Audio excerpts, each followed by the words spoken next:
بسم اللہ الرحمن الرحیم۔ روزہ یا صدقہ؟ قال الصادق علیہ السلام صدقہ تو درہم افضل من صیام یوم۔ حضرت امام جعفر صادق علیہ السلام نے فرمایا ایک درہم صدقہ دینا ایک دن مستحبی روزہ رکھنے سے بہتر ہے۔ وسائل الشیعہ جلد نمبر 7 صفحہ نمبر 218 حدیث نمبر 6۔ روزے کی جزا۔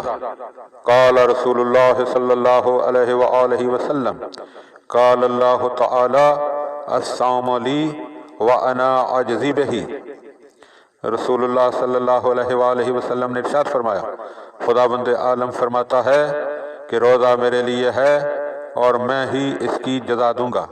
وسائل الشیعہ جلد نمبر 7 صفحہ نمبر 292 اور 294 حدیث نمبر 15 16 17 اور 30۔ اہل جنت کی غذا۔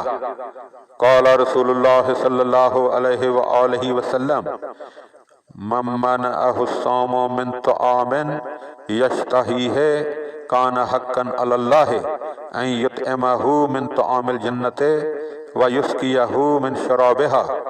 رسول اللہ صلی اللہ علیہ وآلہ وسلم نے ارشاد فرمایا جس شخص کو روزہ اس کی پسندیدہ غذاؤں سے روک دے تو خدا پر یہ حق ہے کہ اس کو جنت کی غذا کھلائے اور بہشتی شربت سے سیراب کرے۔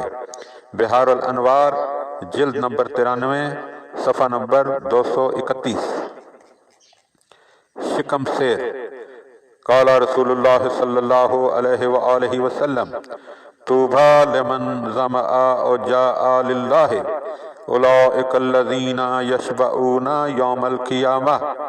رسول خدا صلی اللہ علیہ وآلہ وسلم نے ارشاد فرمایا وہ لوگ خوش قسمت ہیں جو خدا کے لیے بھوکے پیاسے رہتے ہیں کیونکہ یہ لوگ قیامت کے دن شکم سیر ہوں گے۔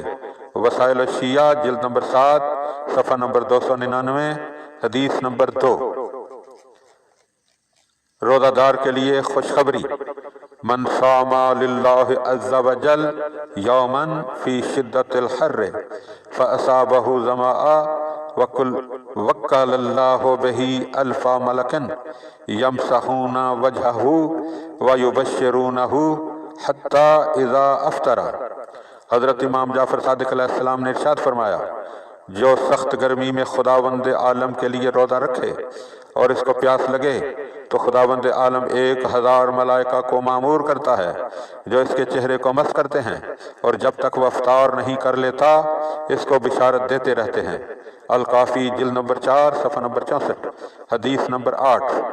بہار جلد نمبر 3 صفحہ نمبر 247۔